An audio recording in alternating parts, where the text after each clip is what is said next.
आप जब भी अपना एम निर्धारित करते हैं तो वो एम क्यों पूरा नहीं होता? आपको कौन रोक रहा है? कुछ लोग सक्सेसफुल हो जाते हैं तो कुछ लोग अनसक्सेसफुल। क्यों? आप सक्षम हैं, आप अपने लक्ष्य के विषय में ज्ञान रखते हैं और उसके प्रति एक्साइटेड है। फिर क्या रीजन है जो आप सक्सेसफुल नहीं हो पाते? दोस्तों, आप जो भी काम करने जाते हैं या जो भी आपका लक्ष्य होता है तो सबसे ज्यादा सामना आपको नकारात्मक शब्दों का करना होता है, जैसे तुम ये क्यों कर रहे हो, इतना आसान नहीं है यह, ऐसा कोई नहीं करता, हमको नहीं लगता कि तुम कर पाओगे इत्यादि।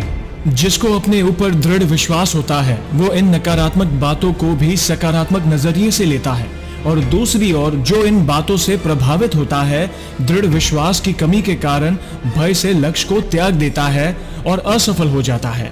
आपने नेपोलियन बोनापार्ट का नाम सुना होगा। नेपोलियन बोनापार्ट फ्रांस के एक शक्तिशाली योद्धा थे।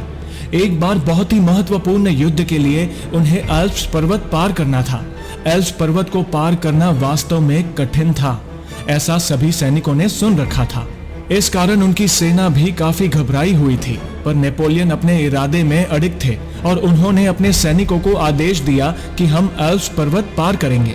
3 दिन चलने के बाद काफी विशाल और बादलों को छूता हुआ एल्प्स पर्वत दिखाई दिया। सैनिक घबरा गए, पर अपने सेनापति के आदेश को तो मानना ही था। उधर पास में ही एक बुजुर्ग औरत बैठी थी। जब उसने देखा कि वो लोग इस पर्वत पर चढ़ने जा रहे हैं तो वो नेपोलियन के पास आई और बोली, क्या तुम्हें मालूम भी है कि तुम मौत के मुंह में जा रहे हो? ये पर्वत इतना विशाल है कि इसको पार करना असंभव है। अगर तुमको ये लगता है कि तुम इसे पार कर लोगे तो तुम मूर्ख हो।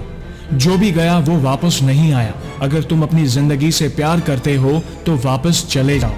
सभी सैनिक ये सुनकर घबरा गए और शायद नेपोलियन को भी ये सुनकर घबराना चाहिए था और वापस लौट जाना चाहिए था, जो शायद हर असफल व्यक्ति करता है।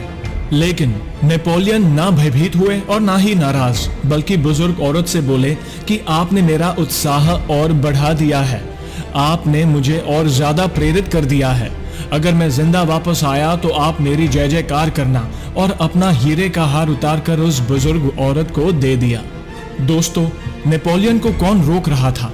उस बुजुर्ग औरत के नकारात्मक विचार जो सच थे, पर नेपोलियन ने इसे भी सकारात्मकता के रूप में लिया और दृढ़ विश्वास के साथ न सिर्फ पर्वत को पार किया बल्कि उस युद्ध को भी जीता, और इस युद्ध की जीत के साथ अपना नाम इतिहास के महान योद्धाओं में अंकित कर लिया।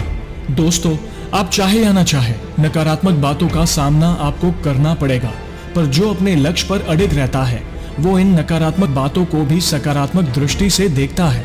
दोस्तों, याद रखना, जो बाहर की सुनता है वो बिखर जाता है और जो अपने अंदर की सुनता है वो संवर जाता है।